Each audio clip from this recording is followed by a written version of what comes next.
Hi dear aspirants, welcome to the dream warriors academy.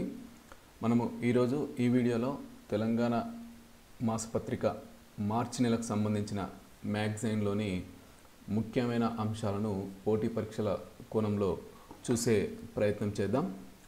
So ఇందులో దాదాపు main అంశాలు ఏమున్నాయంటే, ప్రభుత్వం ఫిబ్రవరిలో ప్రవేశపెట్టిన ఓట్ ఆన్ అకౌంట్ బడ్జెట్, అలాగే మనకు ఇంకా 2 హామీలు, గృహజ్యోతి అలాగే మనకు మహాలక్ష్మికి సంబంధించిన 2 హామీలు అనేవి ఇందులో ఎక్కువగా డిస్కస్ చేయడం జరిగింది. సో వాటిని 1 by 1 చూసే ప్రయత్నం చేద్దాం. ఓకేనా. సో ఇక్కడ ప్రతిదీ కూడా ఎగ్జామ్ కోణంలో ఇంపార్టెంట్ అయింది, ముందే అండర్లైన్ చేయడం జరిగింది. సో వాటిని ఎక్స్ప్లెయిన్ చేసుకునే వెళ్ళే ప్రయత్నం చేస్తా. ఒకసారి ఈ వీడియో మొత్తం చూసే ప్రయత్నం చేయండి. ఓకేనా. సో దానికన్నా ముందు మన దగ్గర ఈ మ్యాగజైన్లో ఉన్నటువంటి ఓట్ ఆన్ అకౌంట్ బడ్జెట్ విశేషాలు కాకుండా మిగిలిన అన్ని విశేషాలు కూడా మనము మన డ్రీమ్ వారియర్స్ అకాడమీ యాప్లో మనము ఫిబ్రవరి కరెంట్ అఫైర్స్, అంటే మనము రిలీజ్ చేసింది మార్చిలో అయినప్పటికీ కూడా ఇవన్నీ కూడా అంశాలు ఫిబ్రవరికి సంబంధించినవి కాబట్టి దీన్ని ఫిబ్రవరి కరెంట్ అఫైర్స్గా పరిగణించుకొని ఇందులో తెలంగాణకు అంశాలకు సంబంధించిన అన్నీ కూడా ఇక్కడ పెట్టడం జరిగింది. ఓన్లీ మీకు 11 రూపీస్కి ఇది అందుబాటులో ఉంటుంది.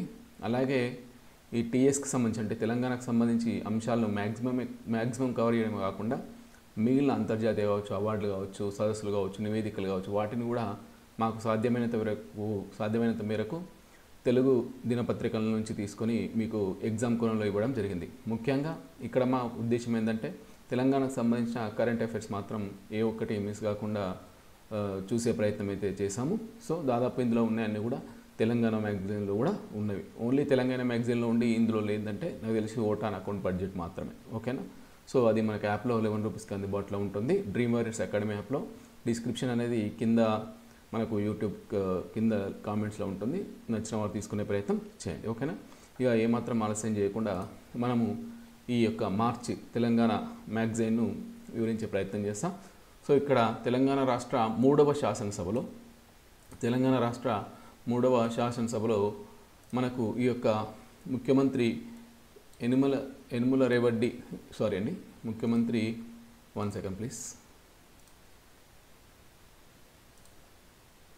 ముఖ్యమంత్రి యనుమల రేవంత్ రెడ్డి గారి నాయకత్వంలో కాంగ్రెస్ ప్రభుత్వం 2024-25 ఆర్థిక సంవత్సరానికి సంబంధించి తొలి ఓట్ ఆన్ అకౌంట్ బడ్జెట్ను అనేది ప్రవేశపెట్టడం జరిగింది. దీన్ని ప్రవేశపెట్టింది ఎవరంటే, ఉప ముఖ్యమంత్రి ఆర్థిక శాఖ మంత్రి బట్టి విక్రమార్క గారు శాసనసభలో ప్రవేశపెడితే, మనకు పరిశ్రమలు మరియు ఐటీ శాఖల మంత్రి అయినటువంటి దుద్దిల శ్రీధర్ బాబు గారు శాసన మండలిలో ఈ యొక్క బడ్జెట్ని అనేది ప్రవేశపెట్టడం. సో దీనికి కారణం ఏంటంటే, కేంద్ర ప్రభుత్వం కూడా ఫిబ్రవరి 1న ఓట్ ఆన్ అకౌంట్ బడ్జెట్ ప్రవేశపెట్టింది కాబట్టి, సో ఆ కేంద్రం నుంచి మనకు ఎన్ని నిధులు వస్తాయని చెప్పేసి వీళ్ళకు ఒక స్పష్టత లేదు. సో దాని నేపథ్యంలోనే సో మన దగ్గర కూడా ఓట్ ఆన్ అకౌంట్ బడ్జెట్ అనేది ప్రవేశపెట్టింది. ఇక్కడ అది రాసింది చూడండి. కేంద్రం పూర్తిస్థాయి బడ్జెట్ ప్రవేశపెట్టినప్పుడే మన రాష్ట్రానికి కేంద్ర బడ్జెట్ నుంచి ఏ మేరకు నిధులు వచ్చేది స్పష్టం వస్తుంది.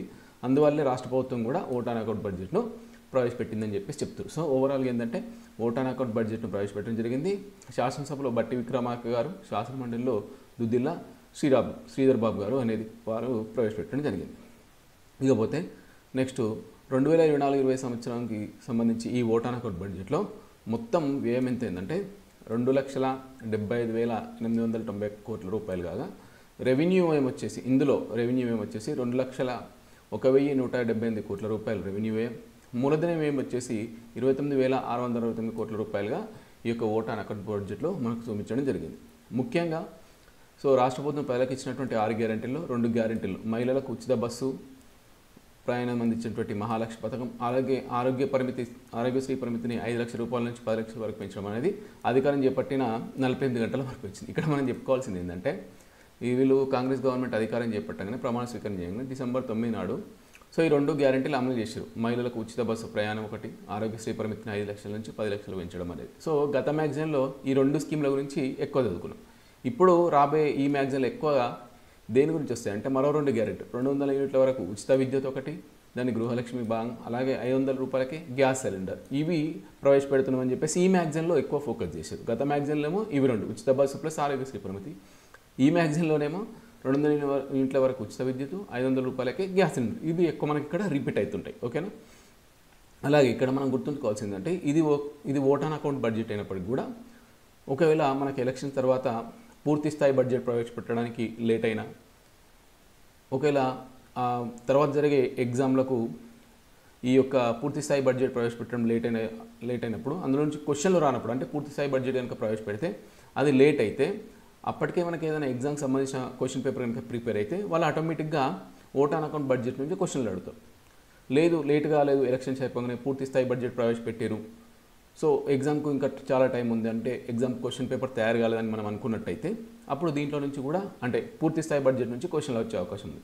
సో ఓవరాల్గా నేను చెప్పేది ఏంటంటే అప్పటి వరకు దీని మీద కన్నేసి దీంట్లో ఉన్న ఇంపార్టెంట్ ఐటమ్స్ చదువుకోండి ఓట్ ఆన్ అకౌంట్ బడ్జెట్లో. ఒకవేళ ఎలక్షన్ తర్వాత పూర్తి స్థాయి బడ్జెట్ వస్తే అది కూడా ఒకసారి చూసే ప్రయత్నం చేద్దాం. తర్వాత ఈ పూర్తి స్థాయి బడ్జెట్ ప్రవేశపెట్టిన తర్వాత జరగబోయే ఎగ్జామ్లకు ఈ పూర్తి స్థాయి బడ్జెట్ ప్రవేశపెట్టిన తేదీకి మధ్య ఎన్ని రోజులు ఉందనే దాని మీద కూడా మనం ఒకసారి డిస్కస్ చేసి వస్తారా అనేది ఒక్కొక్కసారి మనం ఓవరాల్గా అంచనా వేసుకోవచ్చు. ఓకేనా. సో ప్రస్తుతం అయితే ఓట్ ఆన్ అకౌంట్ బడ్జెట్ సంబంధించిన విశేషాలు అనేది మనకి ఇందులో ఉంటాయి, చూసే ప్రయత్నం చేద్దాం. సో ఈ బడ్జెట్ కేటాయింపులు అంటే ఓట్ ఆన్ అకౌంట్ బడ్జెట్ కేటాయింపుల్లో ఈ యొక్క వీళ్ళు కాంగ్రెస్ ప్రభుత్వం ఇచ్చినటువంటి 6 గ్యారెంటీలకు ఎక్కువ మొత్తంలో పైసలు ఇచ్చారు. ఎంత అంటే 53,196 కోట్ల రూపాయలను వీళ్ళ యొక్క 6 గ్యారెంటీల పథకానికి అమలు చేయడం జరిగింది. ఇకపోతే నెక్స్ట్ దాని తర్వాత పంచాయతీరాజ్ గ్రామీణాభివృద్ధి శాఖకు 40,80,000 కోట్ల రూపాయలను కేటాయించారు. ఓకేనా. సో అయితే అలాగే వీళ్ళు ఎన్నికల ప్రణాళికల కొన్ని డిక్లరేషన్ ఇచ్చారు, అవి ఒకసారి చూసే ప్రయత్నం చేద్దాం. రైతుల కోసం ఏమేం చేస్తామనేది వరంగల్ డిక్లరేషన్ ఇచ్చారు. అలాగే యువకుల కోసం ఏం చేస్తారనేది హైదరాబాద్లో ప్రకటించారు. అలాగే ఎస్సీ ఎస్టీల కోసం ఏం చేస్తామనేది చేవెలలో ప్రకటించారు. అలాగే బీసీ మైనారిటీల కోసం ఏం చేస్తామనేది కామారెడ్డిలో, అంటే వీటిని డిక్లరేషన్ రూపంలో పేర్కొంటారు. సో రైతుల కోసం వరంగల్ డిక్లరేషన్, యువకుల కోసం యువ డిక్లరేషన్ హైదరాబాద్లో ప్రకటించారు, ఎస్సీ ఎస్టీ డిక్లరేషన్ను చేవెల్లో ప్రకటించారు, బీసీ మైనారిటీ డిక్లరేషన్ను కామారెడ్డిలో ప్రకటించారు. సో ఇట్లున్న అన్నింటిని కూడా మేము ఖచ్చితంగా అమలు చేస్తామని చెప్పేసి ఈ యొక్క బడ్జెట్ సందర్భంగా హామీ ఇవ్వడం జరిగింది. ఓకేనా. ఇకపోతే నెక్స్ట్ సో ఇక్కడ విషయ సూచిక ఉంది. సో ఇక్కడ మెగా డిఎస్సి విడుదలని చెప్పేసి ఉంది, అది మనకు ఎగ్జామ్ పాయింట్ ఆఫ్ వ్యూలో అవసరం లేదు కాబట్టి అక్కడ డిస్కస్ చేయట్లేదు. సో విషయ సూచికలో చూసిన ఫస్ట్ ఏమి ఇచ్చిండు, 200 యూనిట్ల ఉచిత విద్యుత్, ₹500కే గ్యాస్ సిలిండర్ ఒకటి. అలాగే మోస్ట్ ఇంపార్టెంట్ ప్రణాళిక సంఘం ఉపాధ్యక్షునిగా చిన్నారెడ్డి గారి నియామకం. ఓకేనా. అమ్మల దర్శనానికి పోటెత్తిన భక్తిదినం అంటే ఇది మేడారంకు సంబంధించింది. అదే దానికి అప్పుడే మేడారం అభివృద్ధికి మంత్రుల కమిటీని వేయడం. అలాగే కులగణనకు మనకు శాసనసభలో ఏకగ్రీవ తీర్మానం ప్రవేశపెట్టడం. అలాగే సింగరేణి కార్మికులకు ₹1 కోటి బీమా సౌకర్యం. సో ఇట్లా విజన్ 2050 దిశగా కాంగ్రెస్ ప్రభుత్వం పనిచేస్తుందని చెప్పేసి రేవంత్ రెడ్డి గారు పేర్కొనడం. అలాగే మన ఆంధ్రశ్రీ గారు రచించినటువంటి గీతానికి రాష్ట్ర గీతంగా ప్రకటించడం. పీవీకి భారతరత్న సందర్భంగా దానిపైన ఒక వ్యాసం. పద్మ అవార్డు గ్రహీతలకు ఘన సన్మానం చేసి వాళ్ళకు ఒక పారితోషికాన్ని అనౌన్స్ చేయడం. అలాగే రీజనల్ రింగ్ రోడ్ సంబంధించి దక్షిణ భాగానికి కూడా మనకు పర్మిషన్ ఇవ్వాలి కేంద్రం అని చెప్పేసి వాళ్ళను రిక్వెస్ట్ చేయడం. ఇట్లా కొన్ని అంశాలను ఇక్కడ హైలైట్ చేసిన, ఇవే మెయిన్గా మనము ఫోకస్ చేసే ప్రయత్నం చేద్దాం.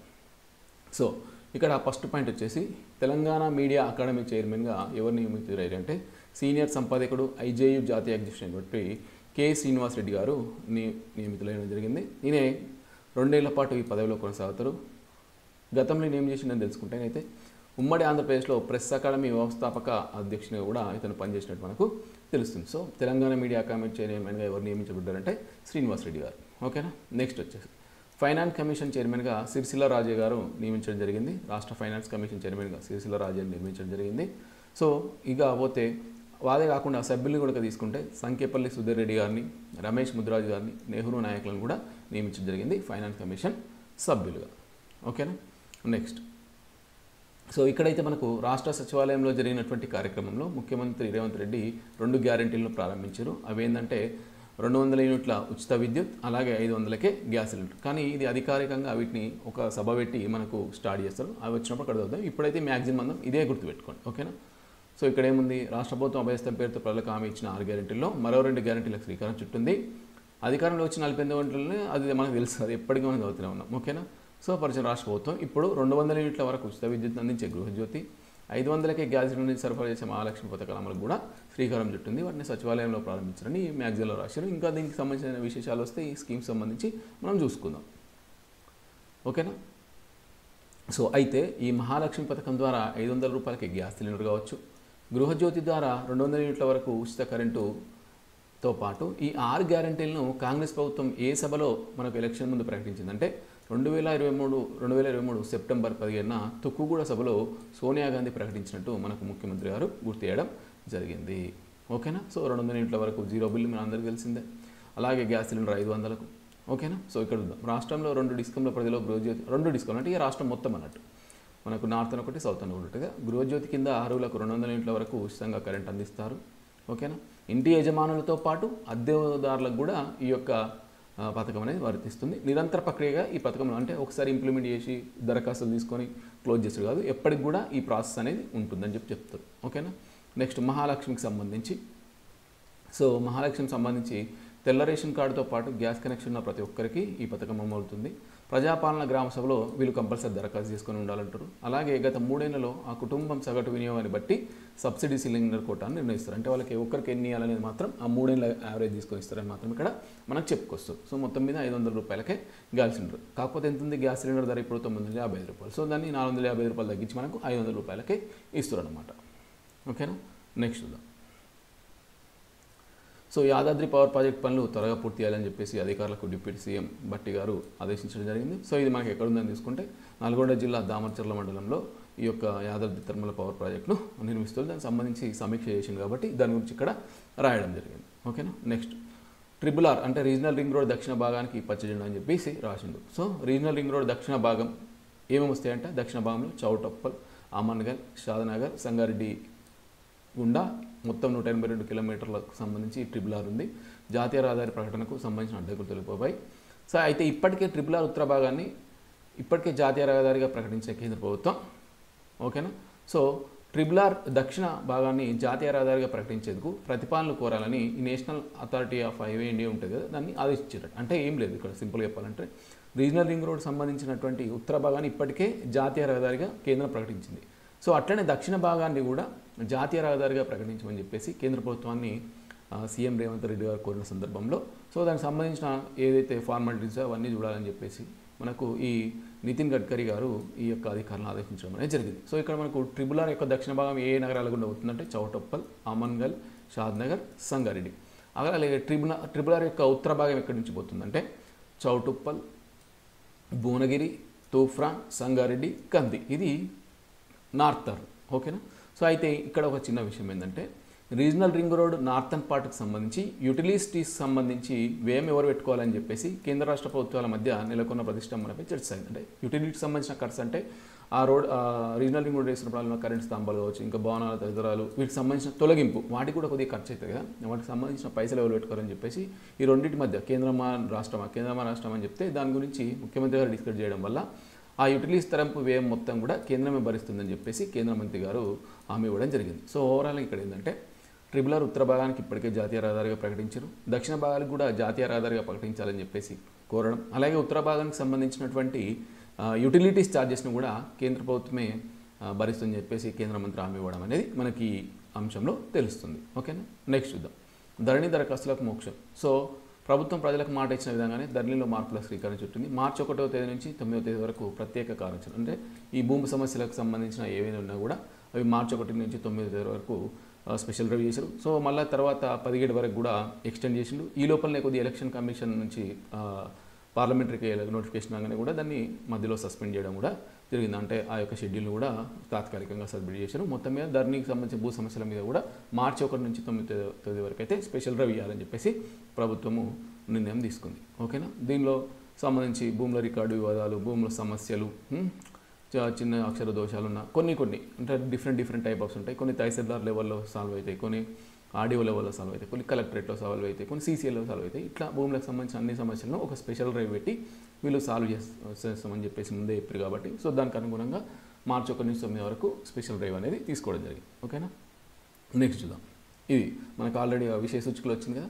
ప్రణాళిక సంఘం ఉపాధ్యక్షునిగా చిన్నారెడ్డి గారు, రాష్ట్ర ప్రణాళిక సంఘం ఉపాధ్యక్షునిగా మాజీ మంత్రి సీనియర్ కాంగ్రెస్ నాయకుడు జి చిన్నారెడ్డిని ప్రభుత్వం నియమించింది. సో దాంతోపాటు ఆయనకు క్యాబినెట్ హోదా ఇస్తారు. సో ఈయన గురించి కనుక తీసుకున్నట్టయితే మనం 2007-2009 మధ్యకాలంలో డాక్టర్ వైఎస్ రాజశేఖర రెడ్డి మంత్రివర్గంలో గ్రామీణాభివృద్ధి శాఖ మంత్రిగా పనిచేయడం జరిగింది. అలాగే వనవర్తి అసెంబ్లీ నుంచి 4 పర్యాయాలుగా ఎమ్మెల్యేగా గెలుపొందారు. ఓకేనా. అలాగే తెలంగాణ ఎమ్మెల్యేల ఫోరం చైర్మన్గా కూడా పనిచేశారు. అలాగే వీరికి ఇప్పుడు ప్రణాళిక సంఘం ఉపాధ్యక్షునిగా లేదా పోస్ట్ ఇచ్చారు. అలాగే ఇంకొక బాధ్యత కూడా అప్పచెప్పారు. ప్రజావాణి కార్యక్రమంకి సంబంధించిన టోటల్ సూపర్వైజర్ అంటే అమలు బాధ్యత కూడా చిన్నారెడ్డి గారికి అప్పచెప్పడం జరిగింది. ఇది యాజ్ ఇట్ ఈస్గా ఈ యొక్క పాయింట్ మన యొక్క ఇది ఉంది కదా, మన దీనిలో కూడా మేము మెన్షన్ చేయడం జరిగింది. ఓకేనా. సో ఉంటుంది ఇక్కడ ఒక దగ్గర. సో ప్రణాళిక సంఘం అధ్యక్షుడిగా చిన్నారెడ్డి గారిని నియమించడం కావచ్చు. ఓకేనా. అలాగే వారికి అదనపు ప్రధాన బాధ్యతలు ప్రజావానికి సంబంధించి అప్పగించడం అనేది కూడా ఇందులో మీకు ఉంటుంది. ఇంతకుముందు మనం చదువుకున్నాం రాష్ట్ర ఫైనాన్స్ కమిషన్ చైర్మన్గా రాజయ్య గారు. సో ఇట్లా ఇవన్నీ కూడా మనకు మన మ్యాగజైన్లో కవర్ కావడం జరిగింది. ఓకేనా. నేను అప్పుడప్పుడు చూపిస్తుంటా, మీకు ఏమన్నా ఇబ్బంది అనిపిస్తుంది. ఓకేనా. నెక్స్ట్ ఇక 3 రాజ్యసభ సభ్యుల ఏకగ్రీవం జరిగింది. ఇటీవల జరిగిన రాజ్యసభ ఎన్నికల్లో మన రాష్ట్రం నుంచి 3 రాజ్యసభ సభ్యులు ఏకగ్రీవం ఎన్నికలు. ఇందులో 2 మాత్రం కాంగ్రెస్ నుంచి, ఒకరు బీఆర్ఎస్ నుంచి. కాంగ్రెస్ పార్టీ నుంచి సీనియర్ కాంగ్రెస్ నాయకురాలు మాజీ మంత్రి రేణుకా చౌదరి గారు, అలాగే యువజన కాంగ్రెస్ రాష్ట్ర అధ్యక్షులు అనిల్ కుమార్ గౌడ్ గారు రాజ్యసభ సభ్యులుగా మన రాష్ట్రం నుంచి కాంగ్రెస్ తరఫున ఎన్నికయ్యారు. బీఆర్ఎస్ నుంచి మాత్రం వద్దిరాజు రవిచంద్ర గారు ఎన్నిక కావడం జరిగింది. ఓకేనా. నెక్స్ట్ సో మనకు ఈ యొక్క రాష్ట్ర బడ్జెట్ సమావేశాల సందర్భంగా ఉభయ సభలను ఉద్దేశించి గవర్నర్ ప్రసంగించారు. ఆ గవర్నర్ ప్రసంగంలో ఏమైనా ముఖ్యాంశాలు ఉన్నాయో తెలుసుకునే ప్రయత్నం చేద్దాం. ప్రజాకవి పద్మవిభూషణ్ స్వర్గీయ శ్రీ కాళోజీ నారాయణరావు గారి సంబంధించిన కొన్ని మాటలతోని ఇక్కడ ఈ యొక్క ప్రసంగం అనేది ప్రారంభమైంది. అదేంటో చూద్దాం. అధికారం ఉన్నదని అద్దుపద్దు లేక అన్యాయ మార్గాలను ఆర్జింపబూనిన అచ్చి వచ్చే రోజులు అంతమైనాయి, అచ్చి వచ్చే రోజులు అంతమైనది. దీని మీనింగ్ మీకు తెలిసే ఉంటుంది, నేను చెప్పాల్సిన అవసరం లేదు. 1-2 సార్లు అవుతుంది దీని మీనింగ్ అర్థమవుతుంది, ఎందుకు చెప్పారు ఇట్లా ఇది ముచ్చటని చెప్పేసి. కాకపోతే ఈ వాడి సేవలు రాశారంటే శ్రీ కాళోజీ నారాయణరావు గారు అని చెప్పేసి గుర్తుపెట్టుకునే ప్రయత్నం చేయండి. ఓకేనా. నెక్స్ట్ చూసినట్టయితే ఇక ఇదే ప్రసంగంలో కొద్దిగా ఇంపార్టెంట్ ఐటమ్స్ ఏమైనా టిక్ చేసిన.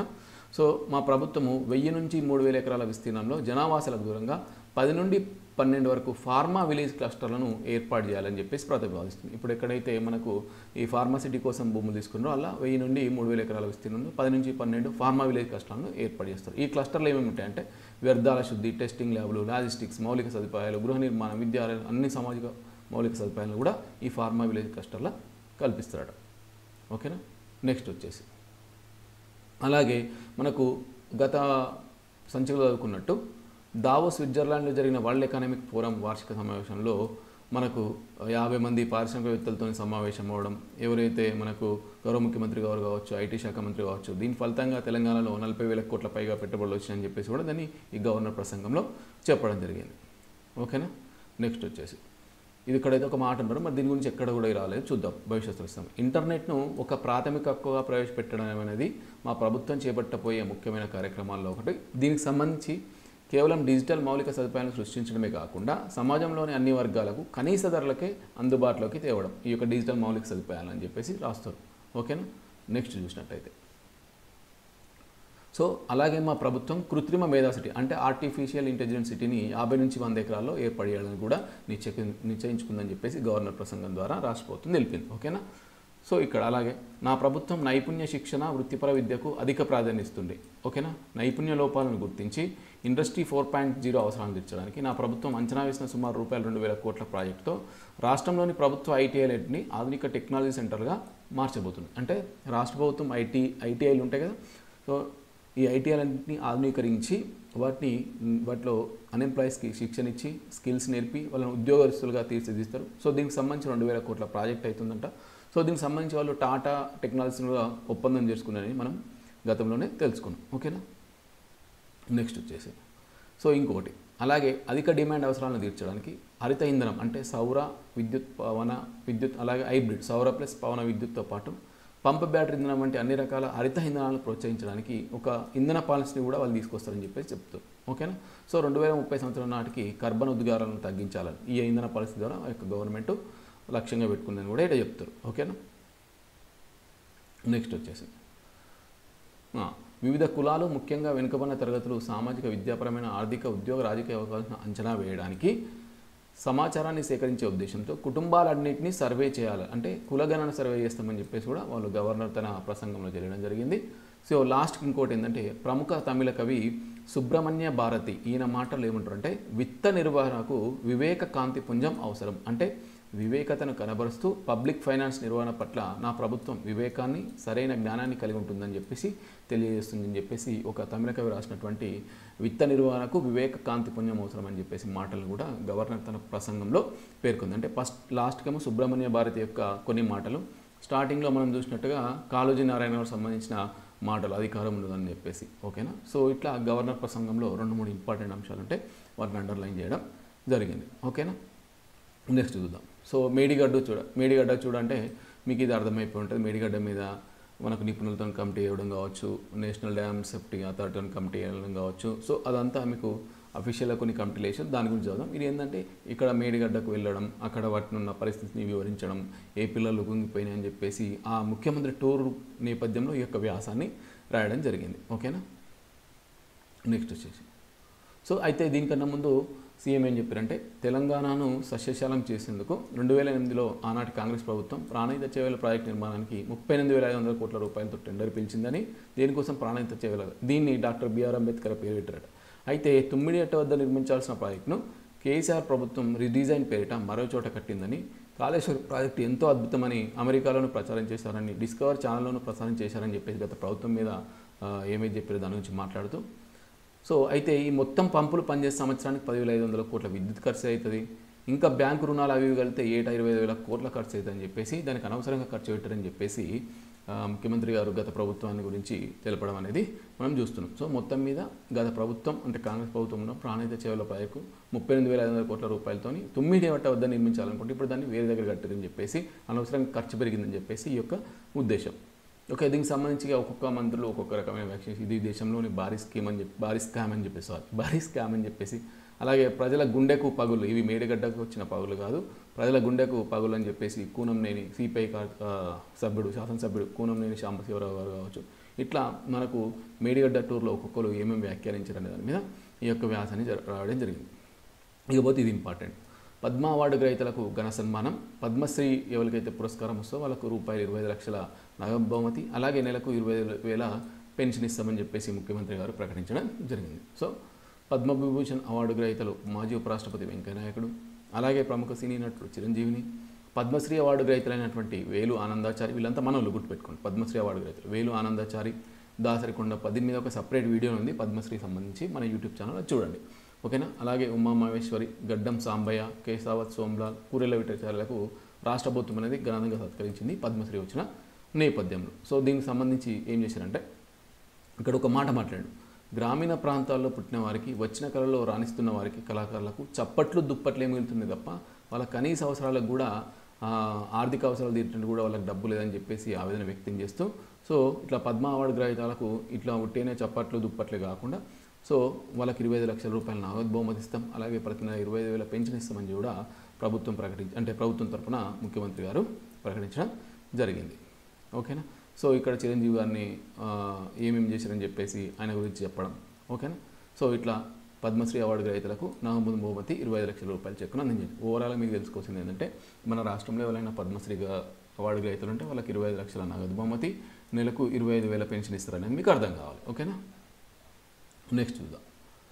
సో కేసీఆర్ సొంత నిర్ణయాలతో రాష్ట్రాన్ని ముంచారని చెప్పేసి శాసనసభలో సీఎం రేవంత్ రెడ్డి గారు చెప్పడం జరిగింది. ఓకేనా. సో శాసనసభ సమావేశాల్లో చివరి రోజు ఫిబ్రవరి 17వ తేదీన సాగునీటి పారుదల ప్రాజెక్టులపై నీటిపారుదల శాఖ మంత్రి ఉత్తమ్ కుమార్ రెడ్డి గారు సాగునీటి సంబంధించి శ్వేతపత్రాన్ని ప్రవేశపెట్టడం జరిగింది. సో దాని తర్వాత ముఖ్యమంత్రి గారు పాల్గొని ప్రసంగించారు. ఆయన ఏమని చెప్పారని చెప్పేసి చెప్తున్నాను. ఒకసారి చూద్దాం. అప్పటి ప్రభుత్వం గోదావరి ప్రాజెక్టులపై విశ్రాంత ఇంజనీర్లతో కమిటీ వేసిందని, దీంట్లో బి అనంతరాములు, వెంకటరామారావు, చంద్రమౌళి, దామోదర్ రెడ్డి, శ్యాంప్రసాద్ రెడ్డి సభ్యులుగా ఉన్నారని, వాళ్ళు బ్యారేజ్ నిర్మాణంపై 14 పేర్ల నివేదిక ఇచ్చారని, అంటే వీళ్ళు గతంలో బిఆర్ అంబేద్కర్ ప్రాంతీయ చేవల కడదామని చెప్పారు, దానికి సంబంధించిన నివేదికలు ఎవరెవరు ఉన్నారని చెప్తుండు. సో అయితే అక్కడ కట్టకుండా వేరే దగ్గర కట్టిరు. సో ప్రాణహిత చేవల ప్రాజెక్టుల మీద తుమ్మిడిహట్ట దగ్గర కాకుండా ఇతర ప్రాంతాల్లో నిర్మించడానికి కేసీఆర్ ఆదేశంతో, అంటే కేసీఆర్ ప్రధాన కారణం అని చెప్పి వాళ్ళు రేవంత్ రెడ్డి గారు మాట్లాడడం జరిగింది. ఓకేనా. సో ఇట్లా చేయడం వల్ల 38,500 కోట్ల రూపాయల ప్రాజెక్టు అంచనా వ్యయం పెరిగి దాదాపు 1,47,000 కోట్ల రూపాయలు ఈ యొక్క అంచనా వ్యయం పెరిగిందని చెప్పేసి కూడా చెప్తున్నాను. అంటే మొత్తం మీద కాళేశ్వరం ప్రాజెక్టుకు ఎక్కువ డబ్బులు ఖర్చు పెట్టారని చెప్పేసి ఇక్కడ ఉద్దేశం. దీనికి సంబంధించిన కమిటీలు కావచ్చు, నిపుణులు కావచ్చు, ఆల్రెడీ మన కరెంట్ అఫైర్స్లో చదువుకుంటా ఉన్నాం. అలాగే ఇంకోటి, తెలంగాణ దక్కాల్సిన 555 అంటే 550 టీఎంసీల నీటిని తెచ్చుకోవాలనే సోయి కూడా ఆ ప్రభుత్వానికి లేకుండా పోయిందని చెప్పేసి మనకు ఇక్కడ ఎవరు సీఎం గారు పేర్కొనడం జరిగింది. ఓకేనా. సో న్యాయబద్ధంగా తెలంగాణకి ఎంత రావాలంటే 555 టీఎంసీల నీరు రావాలి. ఓకేనా. కృష్ణా గోదావరి బోర్డుల ఏర్పాటు గెజెట్ నోటిఫికేషన్ కూడా కేసీఆర్ అంగీకరించాలని, శ్రీశైలం నాగార్జున ఉమ్మడి ప్రాజెక్టుల నిర్వహణను కేంద్రానికి అప్పగించేందుకు ఫైళ్లు కదిపారు. అంటే ఈ యొక్క మెయింటెనెన్స్ అనేది మనం ఉంచుకోవాలి, కాకపోతే ఇది కేంద్రానికి అప్పయిప్పారని చెప్పేసి కూడా అది తప్పు విషయం అని చెప్పేసి ఇక్కడ అనడం అనేది మనం నేర్చుకోవచ్చు. ఓకేనా. ఇదంతా కూడా మ్యాటర్ ఏంటంటే వాళ్ళు ఏమేమి మాట్లాడారు, ఎట్లా మాట్లాడారు అనేది ఇదంతా వ్యాసం. ఇక్కడ మనకి ఎగ్జామ్లో ఉండేది కొద్దిగా తక్కువ ఉంటుంది. మీకు సార్ మీరు చెప్పేది ఇంకా మాకు సరిపోతున్నారు, మీరు ఒకసారి చదువుకునే ప్రయత్నం చేయండి. నేను మ్యాక్సిమం చదివే టిక్కులు పెట్టే ప్రయత్నం చేసిన. ఓకేనా. నెక్స్ట్ వచ్చేసి ఇది మోస్ట్ ఇంపార్టెంట్ అండి. దేశంలోనే అతిపెద్ద గిరిజన జాతరగా పేరుగాంచిన మేడారం సమ్మక్క సారలమ్మ జాతర అనేది మన రాష్ట్రంలో మొన్న ఫిబ్రవరి 21 నుంచి 24 వరకు జరిగింది. దీనికి రాష్ట్ర ప్రభుత్వం దాదాపు 110 కోట్లను విడుదల చేయడం జరిగింది. అలాగే ఇక్కడ ప్రధానంగా ఏ మంత్రుల ఆధ్వర్యంలో ఇది జరిగిందంటే రాష్ట్ర పంచాయతీరాజ్ శాఖ మంత్రి ధనసరి అనసూయ, నథింగ్ బట్ సీతక్క గారు, అలాగే రాష్ట్ర దేవాదాయ శాఖ మంత్రి కొండా సురేఖల ప్రత్యక్ష పర్యవేక్షణలో 4 రోజుల పాటు ఈ యొక్క మేడారం జాతర జరిగింది. ఓకేనా. దీనికి ఎవరెవరు హాజరయ్యారంటే ఇది ముఖ్యంగా ఇది గుర్తుపెట్టుకోవాలి. కేంద్రం నుంచి కేంద్ర గిరిజన శాఖ మంత్రి గారు అర్జున్ ముండా గారు, అలాగే కేంద్ర పర్యాటక శాఖ మంత్రి కిషన్ రెడ్డి గారు హాజరవడం జరిగింది. మీలో మన గవర్నర్ కావచ్చు, రాష్ట్ర మంత్రులు కావచ్చు, ముఖ్యమంత్రి గారు హాజరవడం జరిగింది. సో కేంద్రం నుంచి మాత్రం గిరిజన శాఖ మంత్రి అర్జున్ ముండా హాజరని చెప్పేసి మీరు ఒక్కటి మాత్రం గుర్తుపెట్టుకోండి. సో ఇది మనకు తెలిసిన విషయమే. ఫిబ్రవరి 21 కన్నెపల్లి నుండి సారలమ్మ వస్తుంది. ఓకేనా. 22 చిలకలూరు నుంచి సమ్మక్క వస్తుంది. 23 గద్దెలపై సమ్మక్కలు సారకులు ఉంటారు. ఓకేనా. సో 24 తేదీన తిరిగి అమ్మవాళ్ళు మన ప్రవేశం చేసి ఇదంతా మనం సమ్మక్క సారల జాతరలో తెలుసుకున్నాం. మనకు న్యూస్ పేపర్లో కూడా వచ్చింది, నంబర్ ఆఫ్ ఆర్టికల్స్ మన కరెంట్ అఫైర్స్లో కూడా ఇచ్చినాం. సో మొత్తం మీద ఇక్కడ గుర్తుపెట్టుకోవాల్సింది ఏంటంటే ఎవరి పర్యవేక్షణ జరిగిందంటే అనసూయ, పంచాయతీరాజ్ శాఖ మంత్రి, అలాగే దేవాదాయ శాఖ మంత్రి కొండే సురేఖ, అలాగే దీనికి వచ్చిన గిరిజన శాఖ మంత్రి గెస్ట్కి వచ్చినటువంటి ఎవరు దర్శనానికి వచ్చారంటే అర్జున్ ముండా గారు. ఓకేనా. సో ఇక్కడ ఒక వ్యాఖ్యానం అయితే చేయడం జరిగింది. సో అమ్మవారి కుంకుమని అంత పవిత్రంగా తెలంగాణ రాష్ట్రాన్ని, రాష్ట్ర ప్రజలను పొత్తిల్లో పెట్టుకొని కాపాడుకుంటామని చెప్పేసి కూడా ఇక్కడ కొండ సురేఖ గారు మనకు చెప్పడం జరిగింది. ఓకేనా. నెక్స్ట్ వచ్చేసి మేడారం అభివృద్ధికి మంత్రుల కమిటీని నియమించారు. ఓకేనా. సో ఎవరు ఉన్నారంటే సేమ్ ఇప్పటోలే మంత్రులుగా ధనసరి అనసూయ, సీతక్క, నథింగ్ బట్ కొండా సురేఖలతో కలిసి మేడారం ప్రాంతాన్ని అభివృద్ధి పరిచే బాధ్యతను తానే తీసుకుంటానని చెప్పేసి రేవంత్ రెడ్డి గారు చెప్పడం జరిగింది. అంటే మేడారం అభివృద్ధి ఇప్పుడే మేడారం జాతర అయిపోయింది, మేము అటు మీరు ఇటను కాదు, మేడారాన్ని అభివృద్ధి చేస్తాం, దానికి కమిటీ చేస్తున్నాం, మళ్ళీ వీళ్ళిద్దరు సభ్యులు ఉంటారు, నేను కూడా బాధ్యత తీసుకుంటాను అని చెప్పేసి సీఎం రేవంత్ రెడ్డి గారు పేర్కొనడం జరిగింది. ఓకేనా. సో ఇక్కడ